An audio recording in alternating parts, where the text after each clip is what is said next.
But Mari shook her head. That's not true, she said. I'm talking about the boy's eyes, cold, indifferent. But underneath all that, there's betrayal and contempt. Cheyenne stared at her, wide-eyed. Mari leaned closer. Tell me, do you like it? Cheyenne exhaled slowly, running a hand over his face. So it was you who spread that photo. Mari smirked. How'd you like it? I think it came out pretty well. Cheyenne scoffed. I was actually surprised by how bad it was.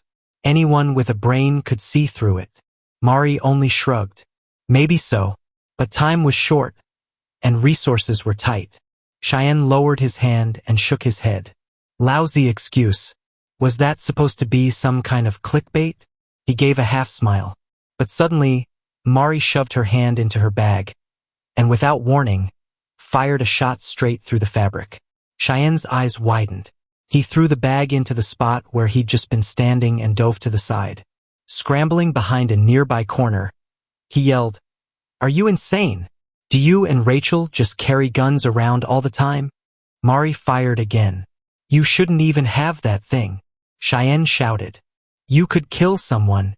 She smiled as she advanced. Oh, don't be so dramatic. I knew you'd dodge. That was part of the plan. Then, coldly, she added, Still, it'd be better if you were just disposed of. She stepped into the alley, gun raised, only to pause.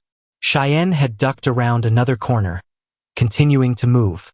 Mari pulled another gun from her bag, but instead of firing, she suddenly tossed it aside and approached the corner quietly. As she reached the edge, Cheyenne lunged out from behind the wall. He grabbed the discarded weapon, trying to wrestle it from her.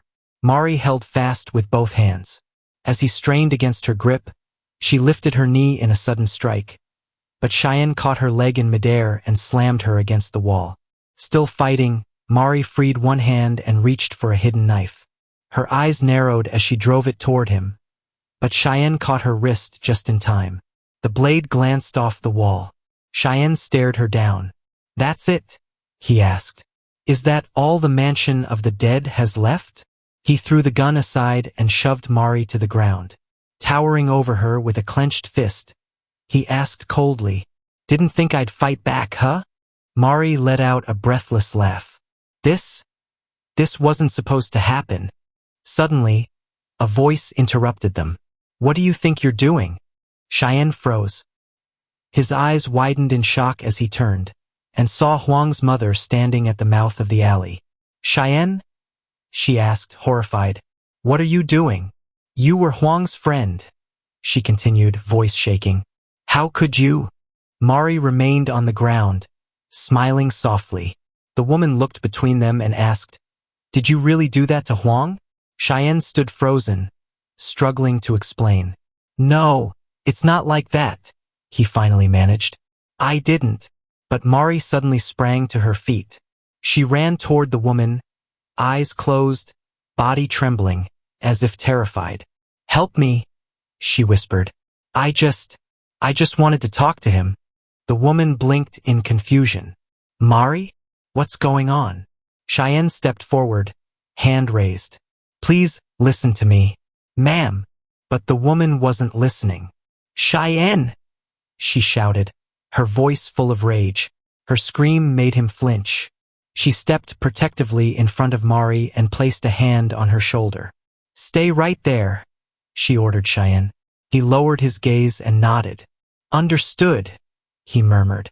A parent's command. Mari clung to the woman, pressing her face against her chest. The day I brought Yevgeny home, she whispered. His body was covered in bruises. He never said a word. Her voice trembled. The only thing he did say was that Cheyenne was the one who did it. The woman grew more frightened with every word Mari spoke. Her mind spiraled back to that day she stopped Cheyenne and Yevgeny from fighting.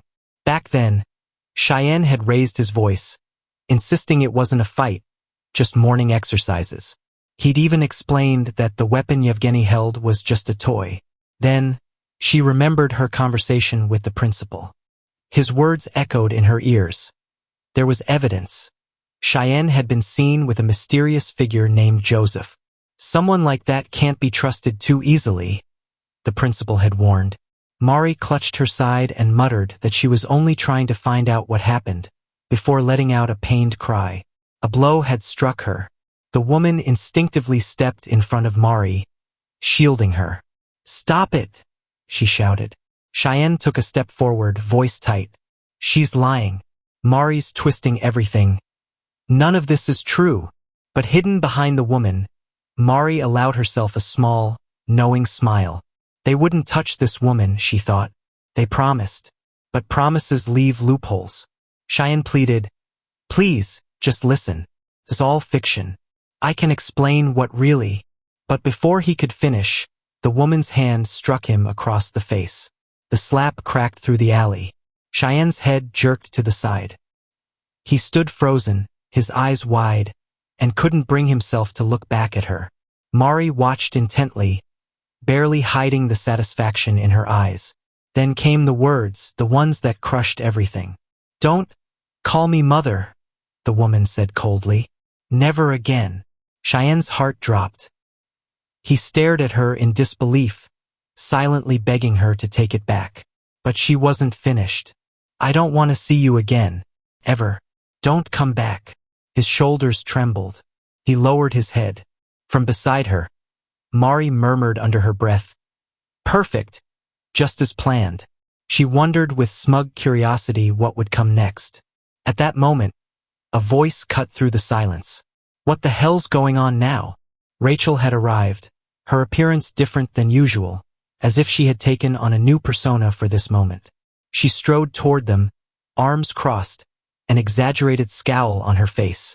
Looking straight at Cheyenne, she added with mock irritation, "What did you mess up this time?" Cheyenne glanced at her, stunned and silent. Rachel leaned closer with a wide grin. "You've been such a naughty child," she said sweetly. "Don't worry, we'll deal with this once we're home." Cheyenne stared, eyes full of dread. But he didn't resist as she gently took his arm. Later, in a lavish room bathed in evening light, the school director sat with a wide grin. He turned to Mari. "Well done," he said, practically glowing. Then, in a theatrical gesture, he fell to his knees and lifted his eyes heavenward. "Thank you," he whispered to the gods. "Thank you for this day." Hands clasped, he bowed his head in reverence. "It all happened as planned. Thanks to you, Mari." Mari, perched comfortably, kicked her feet playfully in the air. She tucked a strand of hair behind her ear and smiled modestly. "I was only following your orders," she said. The director nodded enthusiastically. "And you executed them like the mansion of the dead's best strategist." She gave him a sidelong glance. "You're exaggerating." But he wasn't done. His eyes gleamed as he announced, "Cheyenne is back. Our legend has returned. This is the legacy of the mansion of the dead." Mari paused, her playful expression slipping. The director's voice sharpened. "Return now, Mari. You understand, don't you?" "I do," she replied softly, then ended the call.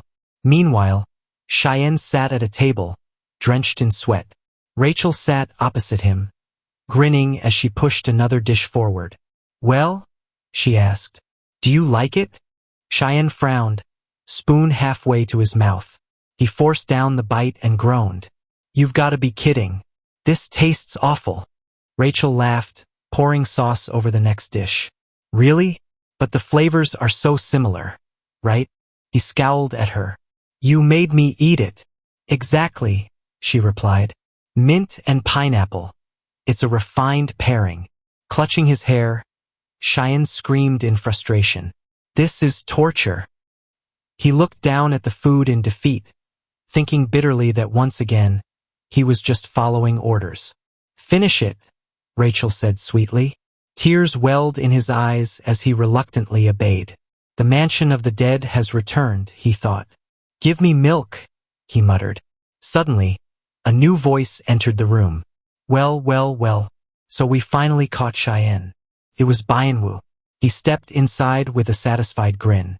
"Nice place, huh?" Rachel looked up. "It's not bad. Not bad," Bianwu repeated with amusement. This is the most expensive penthouse in the district. And that's where our video ends. Thank you so much for watching. If you enjoyed it, don't forget to like and leave a comment down below. And of course, if you haven't subscribed yet, hit that subscribe button and the bell icon so you're updated on our next content. Until the next video, take care always.